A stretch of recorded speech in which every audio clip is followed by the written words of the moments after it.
You, sir, must be Adrian. Ah, hello, Mike. Welcome. How are you? I'm very good, mate. How good are you? to see you. Yeah, good to see you. Wow. Welcome to Fensport.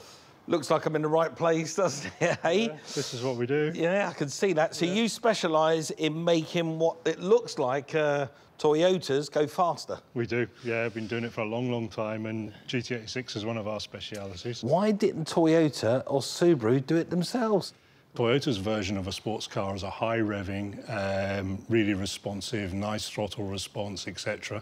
And, of course, that's not everyone's cup of tea, and some of us guys, we all want to go faster. Now, I've got the sister car of what you specialise in, which is the Toyota. I've got the Subaru. I suppose the big question for me is, why did Toyota go to Subaru to have the engine? Toyota actually own a fair chunk of Subaru, and they're one of the parent companies of Subaru, so might as well work with the people that you know. Right, OK, well, you've convinced me, right? Bolting a turbo to a flat-4 engine is going to make all the difference, so take me to the turbo kits. Well, yeah, just follow me.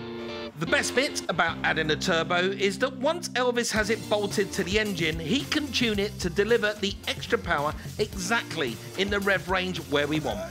Oh, blimey. I just hope this one is as impressive as its weight. I am rather excited about this, Adrian. I'm going to be honest with you. I've heard a lot about it. I just hope it's everything I want it to be. Right, let's get rid of that. What a quality bit of kit that is. It almost looks like it was manufactured by Toyota or Subaru. It is. It comes from a great company. We've been doing them for a long, long time. We get zero comebacks on these. They fit like a factory fit, and they're just a fantastic addition. So once this is fitted to the car, and it does look fairly plug and play, what are we talking about? What difference are we going to feel? Well, the difference is going to be 100 foot-pounds of torque, 80 to 100 horsepower. Depending on how it's tuned, it can actually go higher than that. Yeah. And also, it's a complete, as you say, almost plug-and-play kit. There's no cutting or anything like that, no specialist tools. Most people can fit these themselves. How much is it going to cost me? 3,200 to you, Mike. It sounds like an awful lot of money to add to a car that only costs a few grand to begin with, but I'm going to be honest with you. If it's going to make the difference that you say it's going to make, mate, you got a deal. I'm very excited by this, very excited. Good. Back at the workshop, my engine's still out of the Subaru, but it's allowed me to give it the once-over. And I found yet another problem that, if left, will cause serious issues down the line. At some point, there's clearly been a leak around this side of the cam cover. It's a slightly strange oil pattern, though, because if it's leaking at the bottom, how on earth has that oil managed to get all the way up here? Either it's been blown up through airflow through the engine, potentially might even be a crack in the cam cover, but I won't know until I get it off and cleaned up. And either way, whilst I've got the engine out of the car, I'd really like to have a visual inspection of the cams anyway.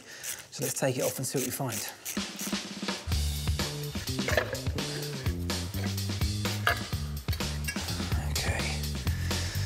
Cam cover itself, first inspection, looks to be in pretty good nick, as do the camshafts. I mean, they look in great condition, which is all good news. That means the oil must either be escaping from the seal or from the existing rubber gasket.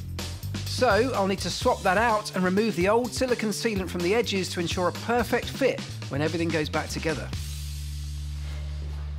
I've managed to get myself a pair of genuine cam cover gaskets from the manufacturer. They were about £28 each, and they're moulded from silicone rubber to the exact shape that the cam cover takes.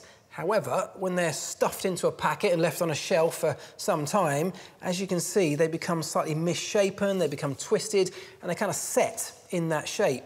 And that's going to make it tricky to get into the little channel around that cam cover that I need it to. So a little tip is to warm it up gently with a heater, which makes it soft and supple and make the job a lot easier. So I'm going to allow that to happen while I carry on scraping.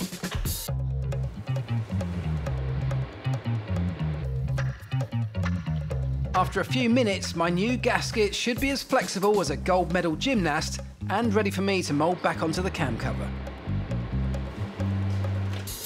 So I've cleaned the engine up, I've cleaned the cam cover up, so our newly warmed and supple cam cover gasket should fit nicely into this groove.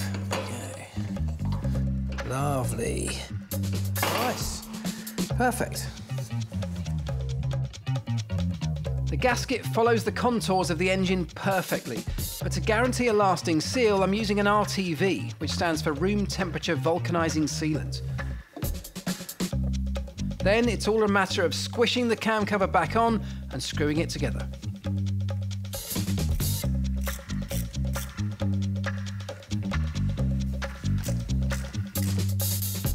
Right, there we go. One side done.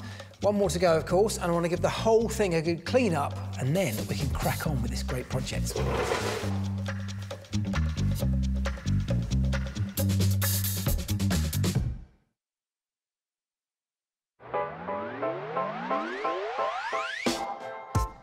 Our engine's back in, and I'm now getting prepped for the first stage of turning our BRZ into the ultimate Super Scooby by adding a turbo. Oh, bumpers off. Yes, How's it been mate. going? Yeah, good. I mean, I've had the engine out, but I've fixed all the leaks, and it's now running sweetly again. Lovely. That looks exciting. Hopefully it's ready to accept this. Yes, look at that. Look at that. The turbo's already bolted to the manifold. It's like a plug-and-play system. There's another box with hoses and other bits and pieces. It gives us an instant horsepower hike of 100. Oh, nice. Mate, that's amazing. 100 horsepower in a box. I mean, that's exactly what the car needs as well. I mean, it's such a nice, compact bit of design. I can already see exactly where it's going to slot in. I mean, it might make it, dare I say it, track-worthy. It possibly will, yeah. It's going to be a load of fun to drive. Yeah. Could you get me the steering wheel off? Because I found somebody who can retrim it for us. I will indeed. Yeah, nice one. Nice one. That's very exciting. Before I take off the delaminated steering wheel, I'm bursting to start the turbo install. The turbochargers are pretty incredible feats of engineering. They can spin at speeds of up to 150,000 RPM. It's quite amazing. What happens is the exhaust gases come out of the engine, through the pipes and into here, spinning it up incredibly fast. Now what that does is drives via a shaft this compressor wheel on this side of the turbo unit. Now as that compressor wheel spins, it draws in fresh clean air through this impeller and spins it up, compressing it and spitting out here where it goes via the intercooler to cool it all down and then into the inlet side of the engine.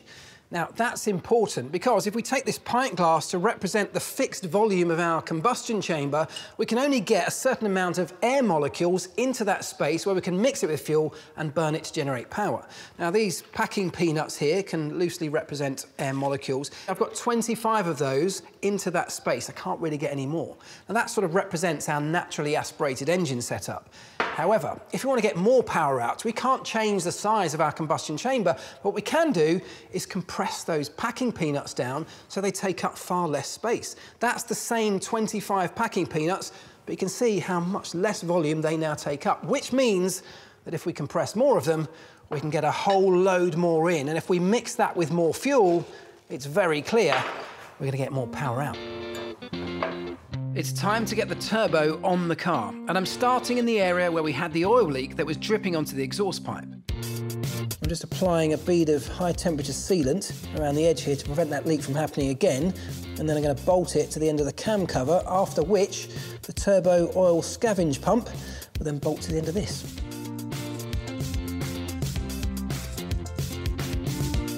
The scavenge pump's driven by the camshaft it'll be attached to, and Subaru have helpfully created this removable plate so oil from the crankcase can be returned to the tank. Silly little thing. And with that on, there should be no more leaks and no more bad smells. Right, there we go. Next, onto the turbo. To work, it needs data from the exhaust to run efficiently. And I've got a clever recycling and money-saving tip for that, which might go some way to balancing the books after our turbo purchase. I need to take the existing sensors, the lambda sensors, from the old system to put into the new one because the ECU still needs that same information. Now, you might think, well, can't you just buy new ones to go with your new kit? But that sensor alone costs around £300. And so I'm going to very carefully remove it. And it does need to be careful because these have ceramic inside, and if you drop them, they'll break. But you won't find that out until you fire the car up. As the sensors can be fragile, I'm using a bit of copper grease to make it easier to remove if needed in the future.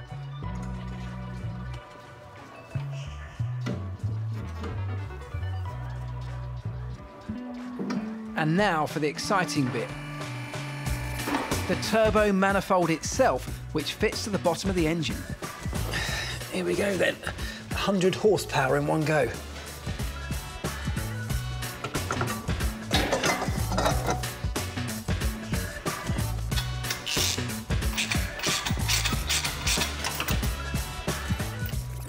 That's step one of our STI upgrade complete, taking us from around 200 horsepower to 300 or so. That is more like it. When the turbo's working, the engine's going to be combusting more fuel and air. So we're also adding an uprated exhaust to help the increased amount of gases escape more freely. It also means our car will sound much more like an STI should. Now everything's connected, I have just one thing left to do. Fire it up and check all the new bits work together.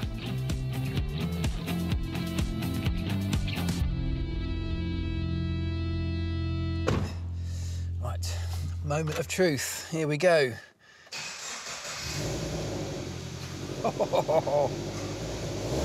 Oh, listen to that exhaust. Oh, it sounds so good. Oh, that's so responsive as well. It's a great engine anyway. And I can just about hear the iconic whistle of a turbocharger.